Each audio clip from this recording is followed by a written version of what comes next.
Technology is part and parcel of off-road racing, and Donaldson Filtration Solutions are an integral member of the APSA off-road fraternity. Off-road racing provides the ideal test and research and development for a wide variety of products, and the slogan of "Give us dirt and we'll give you winners" sums up the role Donaldson products play. Where we started out just doing air filtration, we've progressed into the liquid side quite heavily over the last 25 odd years. Hydraulic industrial air filtration. Bulk fuel filtration, we do quite a lot on bulk fuel filtration with the big fuel companies. And then a lot on the mining side, that is primarily our big line, is the mining side. And then since 2001, we got involved with the off-road fraternity. Motorsport technology never stands still, and the range of products Donaldson Filtration Solutions bring to off-road racing is constantly growing and evolving. From a Donaldson perspective, the feedback from competitors provides valuable information in terms of further product development. The ones we're using primarily at the moment is this particular unit over here. It's what we call our FPG style of air cleaner. It's a plastic housing. It's a two-stage air cleaner. What it does is the first stage is a cyclonic effect inside the air cleaner, which separates out all the larger particles of dust. The second stage is the primary filter, which catches the finer dust. It's got an efficiency of 99.98% efficiency. We've gone on to stages where we're putting on a lot of our wet filters onto the unit. Onto some of the guys' vehicles, we're putting fuel water separators onto them where they are filling up their tanks to make sure they're getting clean fuel through. We're putting on power steering filters, using some of our hydraulic stuff for that. And in some cases, we're using some of our lube or oil filters as well for them to use on their engines as well. So yeah, feedback is phenomenal to us. We're getting good feedback, and after every race, we get a guy coming and says, "Hey, come and see me, please, I've got a problem. Let's see how we can sort out the problem." And that's what we're trying to do. We're trying to get the guys sorted out there and keep them running efficiently. Back to the Atlas Copco Timbertrack 400 in Richmond in KwaZulu-Natal, and we turn our attention to Class A in the special vehicle category. With a tight route and the threat of rain, all the indications were that it was going to be a long day at the office for the special vehicles. It was all smiles prior to the start, but already race officials were putting into place contingency plans should the weather take a further turn for the worse. The first of the Class A cars came under starters orders with the PHB bat of Marius and Jolinda Fourie. They were flagged away by the clerk of the course, Rex Boreham, with Special Vehicle Championship leaders Johan van Staden and Mike Lawrenson next on the road in the Atlas Copco bat.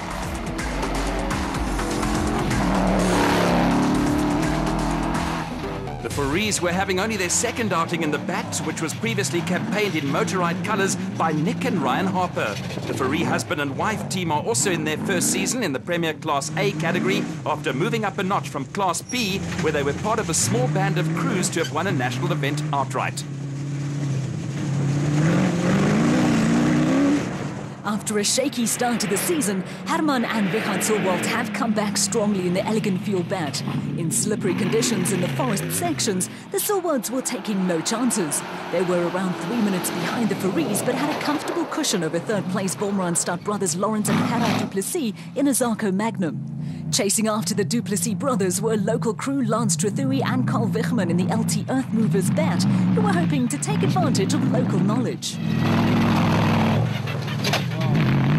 After a cautious start to the season, Nick and Ryan Harper were having a good run in the 4x4 Motorride Revo, previously campaigned by Evan Hutchison and Donnie Stassen. The Harpers were coming to grips with the car, while behind him the Hutchison and Stassen had made good progress in the new Bat Venom after prologue problems forced him to start from the back of the grid.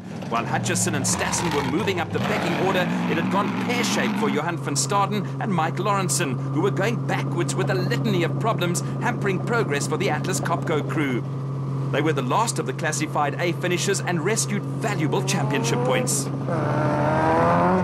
Among the non-finishers were KZN crew Daniel Brooks and Tom Lawson, who retired the Ducati's property bat after the first loop of the race. It was also a case of nothing going right for Steve Parker and rookie co-driver Jade Whitehouse in the Sizanani Jimco. They found themselves time-barred after Loop 1 with 2 punctures, brake and clutch problems, and a computer malfunction taking their toll. There was another disappointing non-finish for Daniel and Lozili in the Orange Works bat, and an encounter with a tree put paid to veteran Nardus Alberts and son Louis in the Rapsa bat. Well, there was a tree which wasn't there yesterday. Must have grown quite quickly, so we hit it. And that broke my the right front arm on a wheel. So unfortunately, it's a good night nerves. We're done. Also done were Quinton and Cully Silvalt, but the hard luck story of the race belonged to brothers David and Gary White, who lasted all of 300 meters in the Ruva combat.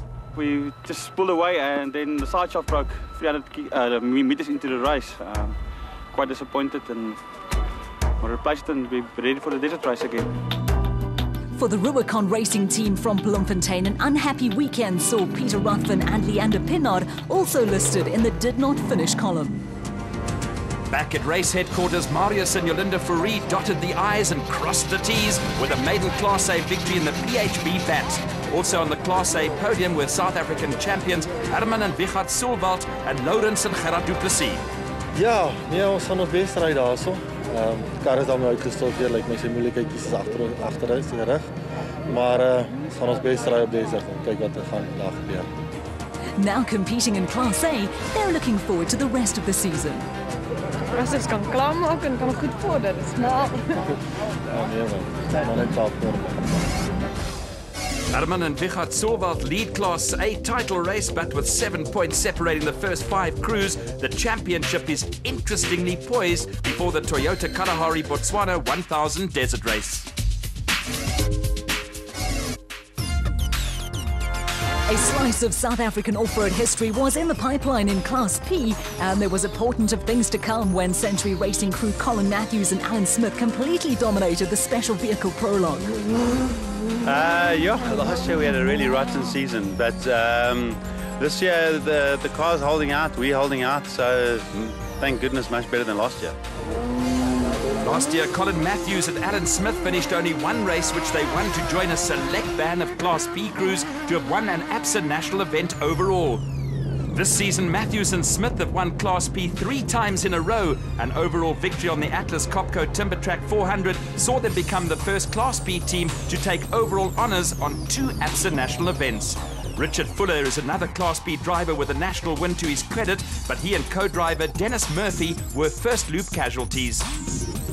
Second place in Class B now belonged to the consistent John Telford and Jaco Swart in the Calcimite bat, with the pair being chased by the Zarco of brothers Keith and Andrew McInerney.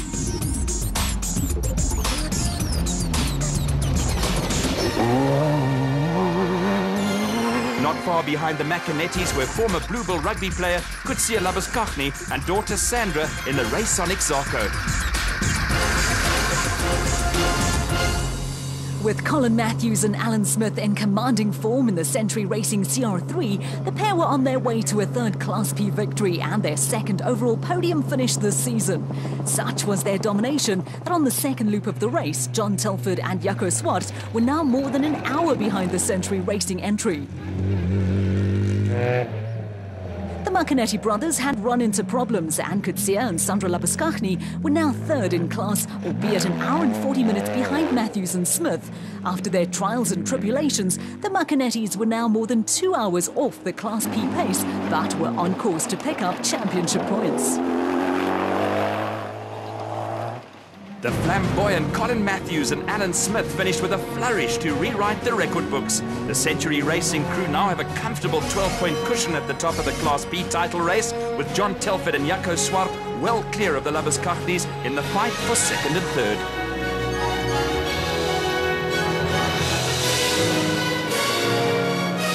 South Africa has a high profile in the world of off-road racing, and the ABSA Off-Road Championship has been given a further boost with the